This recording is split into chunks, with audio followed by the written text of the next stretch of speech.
Drivers in Walker may want to pay attention to this one. City officials there have invited the public to come out and talk about speed limits in the area and the possible changes coming to them. It's in response to a state law that requires local governments to look into their current speed limits and possibly update them.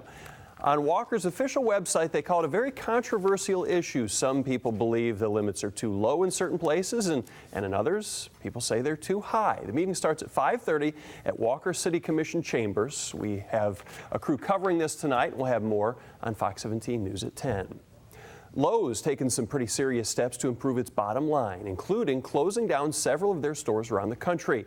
The company made the grim announcement today. Lowe's, which operates about 1,700 stores in the U.S., says they closed 10 of them yesterday and are closing another 10 within this month. One of those is the store in Ionia, which opened up back in 2006. In total, about 2,000 people around the country will lose their jobs. We typically just look at their overall track record and how long they perform, whether or not they will continue to be performing or underperforming, and try not to make a knee-jerk reaction, but judge it over the long term. And we've had a little bit of time now to see what's going on with that particular store and determine that it is not sufficiently profitable.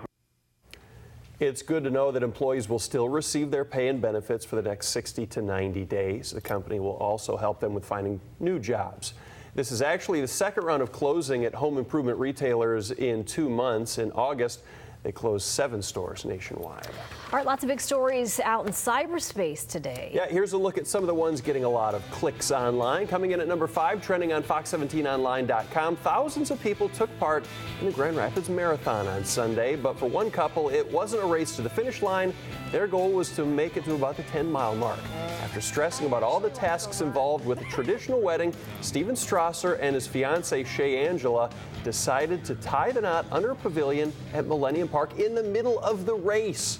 After the vows were exchanged, the couple, who are from Austin, Texas, ran off to the finish line as husband and wife. Doty wasn't off last week. He was working nonstop covering the Tigers. Yeah.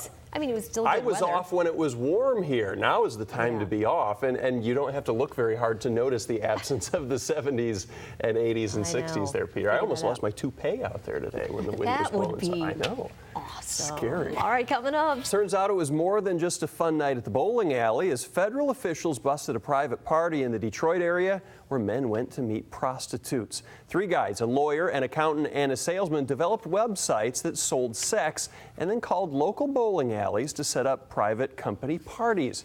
The alley owners didn't think anything of it until the women started showing up dressed in racy outfits. Men were given goodie bags by the women, then went somewhere else to have sex.